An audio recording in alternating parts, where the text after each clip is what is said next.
All right, so good morning. I am together with Marie Ennis O'Connor from Ireland. Marie is a breast cancer survivor. She's an e-patient, and she will talk a little bit about e-patients in our conversation. And she's actually joining us from Australia this morning in Europe and this afternoon in Australia.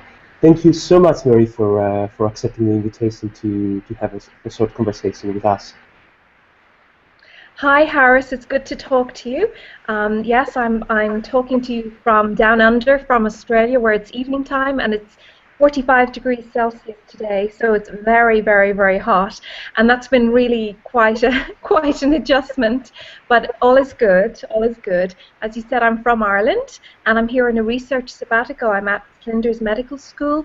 There is a cancer research centre, and I'm doing some collaborative work there with some researchers on the experience of cancer survivorship. So it's a very exciting time for me, and I guess you can say you said I was a breast cancer survivor, and I wear many hats. I'm a breast cancer survivor, which is how I got very interested in the e-patient movement. I didn't even know I was an e-patient, and apparently I was. I didn't know there was a movement for what I was instinctively doing, which is trying to find the best care for me. And so it's led me to research e-patienthood, to become a patient advocate. I'm also very involved in social media. I'm a social media trainer. I'm a healthcare writer and blogger, and I find that social media has been a wonderful way to bring all the different parts of me together, and to really make not just a career but a life for myself. So I think it's a very exciting time to be in healthcare. I think the opportunities are very exciting, and I look forward to talking to you in the next few minutes about this. Oh wow, that sounds really amazing, and I can see that you're wearing multiple hats and you're having multiple roles. Yeah. I am. I even have my sun hat here for the weather. But metaphorically speaking, I'm wearing a lot of hats, yes. But I think the wonderful thing about with technology now and with social media is that we can bring a lot of the different parts of ourselves, or also globally we can collaborate, and it's a way to integrate a lot of different movements and a lot of different ideas. So I think that's a wonderful thing about social media. Yes, I can agree with you about that. Would you like to share a little bit of your story as a patient, how all this began? Yes, I'd be happy to. As I said, I didn't know that I was an e-patient. Maybe perhaps I should just back up a little bit and explain a little bit more about what an e-patient is. So it's a term that we're becoming more and more familiar with, and I think a lot of people think that the E in e-patient is just electronic. So there's somebody who are very maybe email savvy or internet savvy, but really it's so much more than that. And the simplest way to describe it comes from the e-patient comes from a 2007 paper by Dr. Tom Ferguson, which described the e-patient as someone who is enabled and is equipped and empowered by the new technologies of the internet and of social media to really take part in their own healthcare. So it's about a patient moving from the passenger seat into the driver's seat. So they want to drive their own healthcare. Now, we're not saying that they're doing this on their own, and very much this is a collaborative, a participatory movement. It's about working with the healthcare provider. So it's also in terms of this new healthcare paradigm, which is that in the past, perhaps the patient was more passive. They would not have been maybe as well informed. The doctor would have been the one who would have had the information. But now the patient has more access to information, and research has shown that some of the patients actually about their own condition may even be better informed than a primary care physician, let's say, because they have done so much research. So that's a little bit of background about what an e-patient is. I was diagnosed with breast cancer in 2004, and my journey to e-patienthood began, as most of us probably do start out on this journey, by Googling the symptoms, diagnosis, what is breast cancer, what have I got, what kind of treatment options do I have. But I was very much at a beginning stage. It was just just researching the symptoms. This was before I think social media really took off in 2004, which I can't believe is nearly 10 years ago now. But in the last 5 years, maybe 5 to 7 years, there's been an explosion in social media. So I was just before that explosion, and I was quite limited in the information, or quite limited in what I could do. But nevertheless, I used the internet for research purposes. But when I finished my treatment, I found myself in this very strange limbo land, which a lot of survivors find themselves in. So what it meant was that after cancer treatment finishes, you can be left feeling very confused by your emotions. So a lot of survivors will say that they feel lonely, they feel misunderstood, they feel depressed, and they feel isolated. So for me, when I was looking for more resources and more support, I couldn't find it at that stage. This was 2008, a couple of years after I'd finished treatment, but I was still feeling kind of pretty bad. So I started my own blog, which is Journeying Beyond Breast Cancer, and that was a way for me to reach out to others. It was a way for me to have my story validated. So my interest in social media really took off with that. And then I discovered Twitter, and I discovered tweet chats, which is actually how I met you, Yes. through a tweet chat. So I discovered this whole new world of information being shared, not just, I mean, globally. So I can remember that I was in Ireland, you were in Italy, and we met in a chat, a Twitter healthcare chat in Australia. I still find that incredible. I find it incredible that we can break down those barriers, not just of healthcare patient provider status, but of information, of global, of geographical, of time. So that's really where I got very, very interested in the potential for social media to transform healthcare. So you can say that actually the social media and internet really helped you beyond this your disease, the cancer. I mean, it was the moment when you survived and you realized that you were somehow isolated, or you were confused with your emotions, right? So Yes. that's very interesting, because most of the people perhaps believe that any patient can be the one who is dealing with the problem at that moment, at the moment of the presentation of the problem. But it's so interesting to hear this perspective of a person who used these means of communication to actually continue this journey beyond the disease. Yes, and I think you bring up an important point, Harris, which is that we're quite, just saying patient conjures up an image of somebody who's ill, who's in hospital, or who's recovering at home. But what we mean by e-patient is far, far broader. So I still call myself an e-patient because I'm still learning about the disease, that although I'm in remission and I'm doing really, really well, something like cancer is a chronic disease. I'm always going to live under the shadow of cancer. I think social media, we really, really see it in action with chronic diseases. So I'm sure you're aware that the diabetes community are very, very active on social media. Cancer patients extremely active, and also rare diseases, which we don't perhaps hear enough about, but their communities are very, very strong within social media. So I still call myself a patient. I'm still educating myself about my disease. I'm still learning how to live well, how to live healthily, and also I think a really important part of the e-patient movement is that you'll find that the e-patients really want to make things better for the patients that come behind us. So we want to use what we have learned, not just in terms of how to manage our disease, but how to live after the symptoms have abated, or we're moving on with our life. We really want to use that knowledge and to share that knowledge with those that are coming up behind, because it's a steep learning curve. I have had a conversation yesterday with a group of cancer survivors here in Australia, and some of them were just starting treatment, some were just finished, and I just thought, gosh, I wish I knew now what I knew.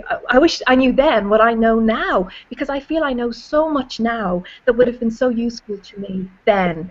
So it's part of that, is that we want to use what we know now to try to make that journey a bit easier, and to try to minimize that steep learning curve for patients when they're just starting out on their journey. I think that's a very it's something that you will see in e-patients a lot.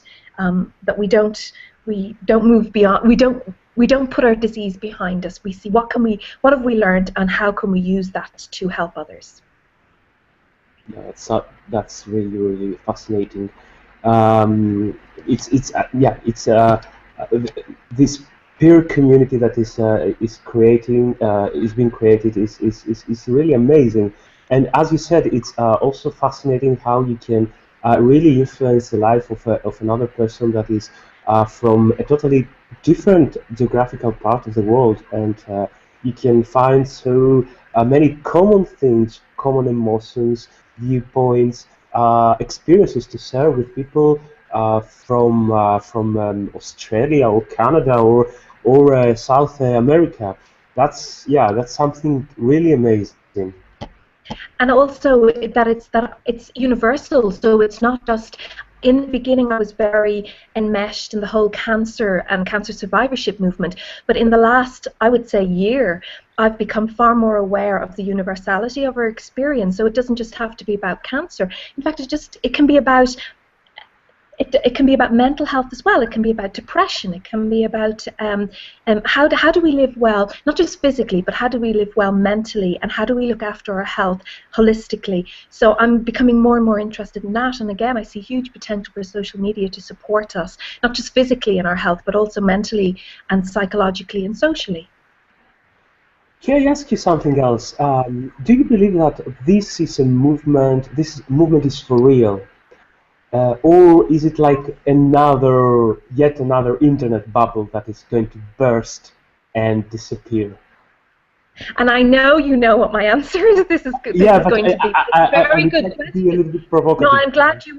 Yes, no, and I know you know what my answer is going to be, but I'm really glad that you asked the question, because I think it's a very valid question, and I know that many people do have that impression that perhaps social media is just about tweeting what you had for breakfast, or what the latest celebrity is up to. So I think that if a person asks that question, perhaps they are viewing healthcare through an old paradigm. So they're viewing it through the lens of what I spoke about earlier, which is where we had this doctor-patient relationship, where the doctor was the one with the knowledge and the experience, and the patient was the one who was receiving the doctor's knowledge. But I think we've seen a democratization of information and medical information. And again, I stress, I'm not saying that the patient knows more than the doctor, but the patient is now becoming an expert in their own disease. And that's not going to change. What is going to change, and what we will see changes, are in the social media tools and the platforms we use. So I can't say that Facebook, in fact, it's looking very much like Facebook will not be the great giant that it is in the next year. It's looking like it's maybe losing its foothold in there. So I can't say that we're going to be doing this through Facebook or through Twitter, but I can definitely say that we've started a movement. We've started something that is not, we can't turn back the time on it. So what I see is, I don't see that we're going to talk about e-patients. We're going to talk about patients who are empowered, engaged, enabled by information, by technology. That's not going to change. In fact, the e-patient will be the patient of the future, will be the norm. So it's here to stay. It's not a passing fad. It is not going away. We are empowered by knowledge, and you can't close. Once you've opened that box, and once you've opened that door, you can't shut it again. But as I said, how we do this, the technology and the tools will change and will evolve. But no, we're not. This is not a passing fad. Do you think that there is any danger that may prevent this vision of the future? I'm sorry, I actually missed that question there, Harris. Yeah, Do do you I? believe that there is any danger that may prevent, or any barrier that may prevent this Yes. from happening? Yeah, I see what you mean. I think that the future is very, very exciting. I'm very excited about it, but I am also very concerned about some things that I do see. I see a digital divide. So we're talking about people that don't have access to the internet maybe, or to the devices that we're getting more used to, the smartphone or the iPad, or just as I said, the internet. And traditionally we're seeing this as maybe an older population or socially disadvantaged. Now I actually see that gap is closing. So I think that that is an issue, but I think that's an issue that we can overcome easier than the issue that I'm most concerned about, which is what's called e-health literacy. So even though somebody has access to the internet or has access to this information, do they know what to do with this information? Do they know how to interpret it? Is it actually written in a language that a patient can understand? So we need to do an awful lot more work about how do we find the right information, and how do we monitor and measure the quality of that information. So I think that's going to become that is already a big issue, and that's something that we need to work collaboratively with. So there is user-generated information being generated by patients. Some of it is absolutely amazing, is wonderful, wonderful stuff, but some of it isn't. So we need healthcare providers to work with patients to make sure that the information that gets out there is authentic, is reliable, and is evidence-based. So that would probably be my biggest concern. Other than that, I suppose I do have some slight concerns about maybe healthcare providers not being fully on board with the enabled, empowered patient. But I guess But this is I do see that changing. I do yeah, see that exactly, changing more. And exactly. so I'm not particularly concerned about it. My big concern would be the digital divide for sure. And also, I think that we're not. I think that a lot of the information we're not producing enough information that's multicultural and that's necessarily taking so it's almost a one-size-fits-all information that we're producing. So we need to maybe look a little bit more around that. But definitely it's definitely exciting. And the other thing I see in the future is I see that we're going to move towards more what's called just-in-time health information systems. So we're not necessarily going to Google our symptoms, but the information is actually going to come to us. And I know that some companies are already starting with this. I was reading about an initiative where big data and supercomputers, and we can use the information that generates to proactively send out information to people, let's say, that are about to enter a depressive episode. And I speak quite a bit about mental health because this is actually quite a very interesting area to see how social media is being utilized. Now, the other concern that I would have, of course, is privacy and security concerns. I think we're still at a stage where we're flying ahead with gathering data, but not necessarily putting the stops in place that will protect the patient. So I think we need to do some work around, now I'm not around making patients more aware of what's happening with their data. But again, I absolutely see all of these hurdles as being surmountable, and I see a very exciting future for us in healthcare. Yeah, it looks really, really exciting. Let me ask you a last question here, because this is such a vast topic, and I'm quite sure that we could talk for hours about that. But I just wanted to ask you one last question in order to conclude our conversation. We've been talking about patients.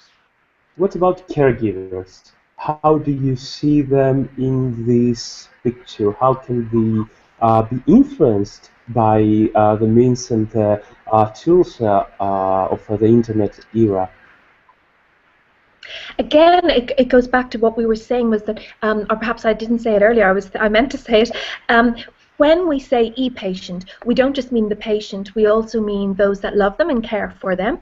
So everything I've been saying about how the internet and social media empowers patients is absolutely applicable to caregivers. And on a practical level, caregivers can research the information that they need to find out about the person that they're caring for, about their disease, and this is particularly important when the patient that they're looking after can't actually doesn't have the energy, or doesn't have the interest, or just is physically not able to look up the information. So the caregiver takes that role on. So On a practical level, it's exactly the same way to research the information. On a psychosocial level, we know that it can be a very isolating and very lonely experience for caregivers. So again, we see the internet and social media as a cyber shoulder to cry on, so the person can find support, they can find information on different aspects of caregiving from people that understand what they're going through. So for me, when we say caregiver, it's the same thing as e-patient, as patient. It's the same experience.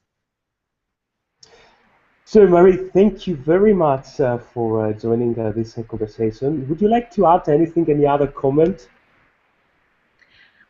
I'd just like to say thank you as well for giving me the opportunity to speak about this. It's something I feel very passionate about. I know you asked the question about was it going to go away, and I know you don't believe it is either, but I think it's a very important question, and I hope that the message that I can give today is that it is something that's very important, not just to patients, but it's also very important to how healthcare is going to work in the future. Because if you have patients that are educated about their disease, that are well informed, that understand their disease, you're actually going to have better outcomes. And research shows this as well, that we're going to have better outcomes, and it's going to be better for healthcare in general. So in the words of a very famous e-patient Dave de Broncard, I will leave you with one thought, which is let patients help.